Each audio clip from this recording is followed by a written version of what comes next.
ఎక్కువ మంది బిడ్డల్ని కనండి, మూడో బిడ్డ పుడితే 30,000 రూపాయలు, నాలుగో బిడ్డ పుడితే 40,000 రూపాయలు అని ముఖ్యమంత్రి చంద్రబాబు నాయుడు గారు వేలం పాట పాడడం చాలా హాస్యాస్పదం, గర్హనీయం, శోచనీయం.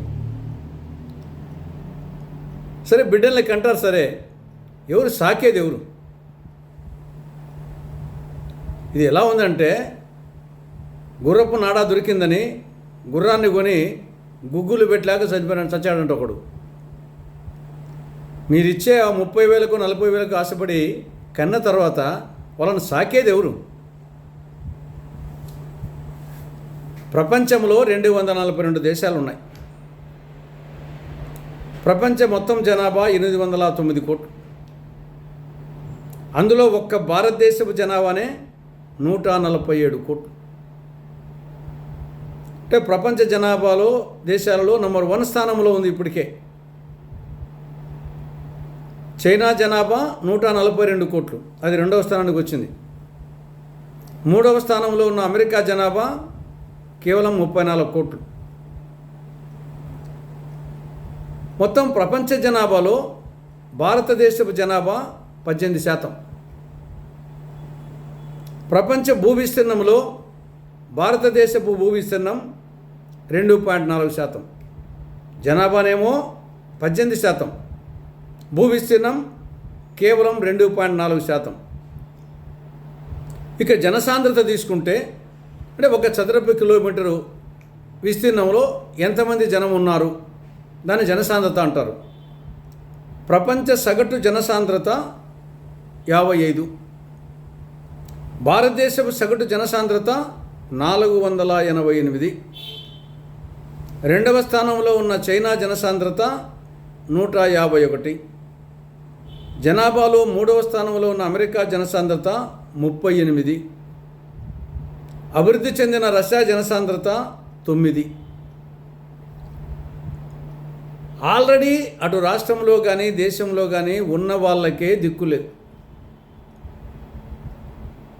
ఉద్యోగాలు లేవు, ఉపాధి లేదు, తినేదానికి తిండి లేక, కట్టేదానికి బట్ట లేక, ఉండేదానికి చోటు లేక, త్రాగేదానికి నీరు లేక, విద్యా సౌకర్యాలు లేక, వైద్య సౌకర్యాలు లేక, అటు మద్యానికి, డ్రగ్స్కు, గంజాయికి, జూదానికి బానిసలై ఉన్న యువతే అసాంఘిక శక్తులుగా తయారవుతున్నారు. ఆఖరికి ప్రభుత్వానికి, సమాజానికి, కుటుంబాలకు భారమై తయారవుతున్నారు చాలామంది యువత. ఇప్పటికే విదేశాల్లో ఉన్న భారతీయులు కానీ, ఆంధ్రులు కానీ, ప్రవాసాంధ్రులు, ప్రవాస భారతీయులు అక్కడ ఇబ్బందులు పడుతున్నారు. అమెరికా తదితర దేశాల్లో స్థానికేతర అంశాలు బయటికి వస్తున్నాయి. స్థానికులకే ఉద్యోగాలు కావాలని చెప్పేసి నినాదాలు అవుతున్నాయి. ఆ పరిస్థితిలో వాళ్ళ ఉద్యోగాలకు, వాళ్ళ ఉపాధికి ఇబ్బందిగా ఉంది. ఇప్పుడైనా ప్రవాస భారతీయులు, ప్రవాసాంధ్రులు దేశానికి, రాష్ట్రానికి వచ్చే పరిస్థితి ఉంది. అటు గల్ఫ్ కంట్రీస్ కానీ, అమెరికా, కెనడా, ఇంగ్లాండు, ఆస్ట్రేలియా దేశాల నుండి ప్రవాస భారతీయులు, ప్రవాసాంధ్రులు వెనక్కి వచ్చే పరిస్థితి ఉంది. వాళ్ళు ఇప్పటికే ఉన్న వాళ్ళకే ఉద్యోగాలు లేకుంటే వాళ్ళకే విధంగా ఉద్యోగాలు కల్పించాలని ఒకవైపు ఉంటే, ఇంకా బిడ్డల్ని కనండి, పిల్లల్ని కనంటే వాళ్ళ పరిస్థితి ఏమిటి? ఇప్పటికే నిరుద్యోగం విలయతాండవం చేస్తూ ఉంది. ప్రపంచంలో తలసరి ఆదాయంలో భారతదేశం ర్యాంకు 144వ ర్యాంకు, ఆకలి సూచికలో 101వ ర్యాంకు, సంతోష సూచికలో 144వ ర్యాంకు, మానవాభివృద్ధి సూచికలో 130వ ర్యాంక్. ఎక్కడో అగదాల కట్టకాడున్నాం ఇప్పటికే. అదేదో టోటల్ ఫెర్టిలిటీ రేట్, ఇంత ఎక్కువ సంతానోత్పత్తి రేటు ఉంటే అంత బాగుంటుందనే ఆలోచన చెప్తున్నాడు చంద్రబాబు నాయుడు గారు. అది ఏమాత్రం నిజం కాదు. మనం ఆఫ్ఘనిస్తాన్ తీసుకుంటే టోటల్ ఫెర్టిలిటీ రేట్, సంతానోత్పత్తి రేటు 4.84. కానీ సంతోష సూచికలో ఆ దేశం ఎక్కడుంది? 143వ స్థానంలో ఉంది. మానవాభివృద్ధి సూచికలో 180వ స్థానంలో ఉంది.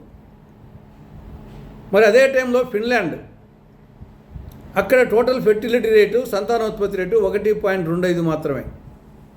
కానీ సంతోష సూచికలో ప్రపంచంలో నంబర్ 1 స్థానం, మానవాభివృద్ధి సూచికలో నంబర్ 2 స్థానంలో ఉంది. కాబట్టి ఇప్పటికే ఇచ్చిన హామీలకే దిక్కులేదు. ప్రత్యేకించి సూపర్ 6 హామీలు, నిరుద్యోగ భృతి, ఆడబిడ్డ నిధి, ఎస్సీ, ఎస్టీ, బీసీ, ముస్లిం మైనార్టీలకు 50 ఏళ్ళకే పెన్షన్, ఇవి ప్రధానమైన సూపర్ 6 హామీలు. వాటి అమలుకే డబ్బు లేక అవస్థపడతా ఉంటే, అమ్మకు అన్నం పెట్టని ప్రభుత్వుడు పిన్నమ్మకు బంగారు గాజులు చేస్తా అన్నట్లు ఇచ్చిన హామీలకే దిక్కు లేదు. కొత్త హామీలు, 3వ బిడ్డ పుడితే 30,000, 4వ బిడ్డ పుడితే 40,000, వేలంపాట. ఏమిటిది? ఇది ఖచ్చితంగా తిరోగమన చర్య, తిరోగమన ఆలోచన. ముఖ్యమంత్రి గారు పునరాలోచించాలని చేతులెత్తి విజ్ఞప్తి చేస్తున్నా.